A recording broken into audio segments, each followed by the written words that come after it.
Guys జనాలు ఎక్కువ వెళ్ళని స్టోర్ నుండి ఏం కొనకండి. ఇఫ్ యు సీ ఇది ఆరిగానో ఇంకా చిల్లీ ఫ్లేక్స్ అనమాట. సమ్ స్నాప్ ఇన్ బ్రాండ్ అనేసి నేను ఇది మా కాలనీలో ఉన్న మోర్ నుండి కొన్నానమాట. సో ఏమైందంటే ఒక ఫ్యూ వీక్స్ ఎగో మేము ఇంట్లో పాస్తా వండుకుంటున్నాం. నేనే అన్నాను అనమాట ఈ రెండు కూడా ఉంటే బాగుంటుంది అని చెప్పేసి నేనే వెళ్ళి కొన్నా. ఆ మోర్లో అయితే ఎక్కువ మంది జనాలు అయితే వెళ్ళరు. సో వెళ్ళాం, ఇది వేసుకుని తిన్నాం. ఆ తర్వాత ఫ్యామిలీలో అందరికీ మోషన్స్ అయ్యాయి అనమాట. మళ్ళీ ఆ తర్వాత ఒక ఫ్యూ డేస్ తర్వాత మేము ఇద్దరమే ఉన్నాము, ఫ్రైడ్ రైస్ వండుకుంటున్నాం అనమాట. అప్పటికే నాకు డౌట్ కొడతా ఉంది, మేబీ ఇదేనేమో రీజన్ అని చెప్పేసి.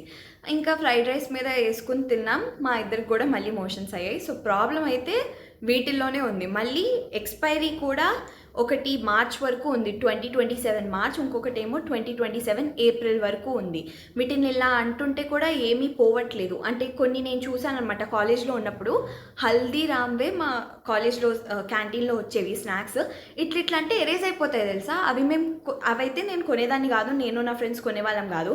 ఇది ఇట్లా అంటున్నా అయినా పోవట్లే. నాకు తెలిసి ఇది ఎక్స్పైర్డ్ డే, కానీ వాళ్ళు మళ్ళీ మంచిగా ప్యాకేజింగ్ చేసేసి అమ్మేస్తున్నారు.